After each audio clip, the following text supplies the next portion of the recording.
At its height, Blockbuster Video used to operate more than 9,000 stores across the country, from down south in Miami to way out in west in Honolulu. But just next week, one of the stores is going to be the last one open. The last holdout is a Blockbuster in Bend, Oregon. The other two, yes, there were two more stores open in Alaska, but the Anchorage Daily News reports that's going to change on Monday when both of those locations close. No, Sandy Harding, the manager of the soon-to-be the last Blockbuster store in the U.S., joins me by phone. Sandy, great to talk to you. How did your store, what do you think you did? How did it become the last surviving Blockbuster?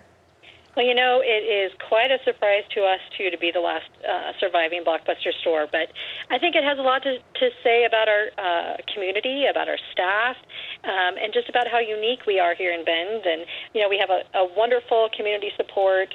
Bend loves local. They know our owners live right here in town.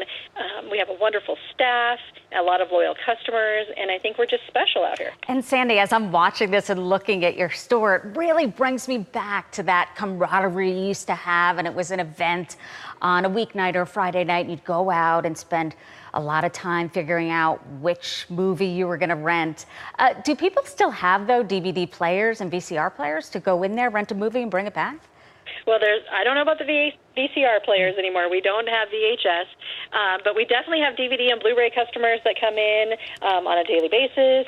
And Friday and Saturday night, our parking lot is still pretty full. So, yeah, there's definitely people who want to come in and spend some time wandering around the store and pick up some movies for their family and go home and just enjoy walking around with that movie case. I think the nostalgia of being in here, and we still look like a Blockbuster. You know, we're still yellow and blue. Same computers.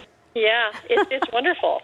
It is great just looking at this. It brings me back. I don't know if you're familiar with host John Oliver, the host of Last Week Tonight. He tried to save the stores in Alaska with movie artifacts.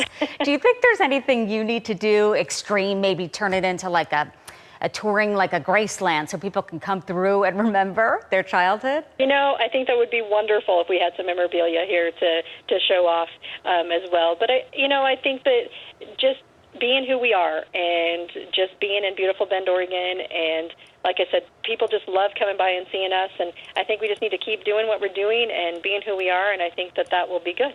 And do you still sell some of the same things that they had when I was younger, when they were everywhere, really? Do you still have the microwave popcorn and the treats as well? Oh, absolutely. We still have popcorn and candy and soda and ice cream and all the good snacks.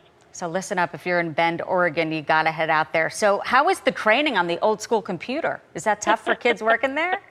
You know, it is. They tend to overthink these computers from the 1990s. But yeah, it's a lot of fun, and showing them those floppy disks is pretty hilarious when they're like, what on earth is that? And yeah, then it brings like, me back. IBM, I've never heard of IBM before. So, I mean, it's pretty wonderful, and, they're shocked when we can't go on the internet. And, yeah. Yeah, think simple. They're not used to the simplicity of how things were. They have the iPhone now. Sandy Harding, thank you so much. Good to talk to you. Thank you for having us.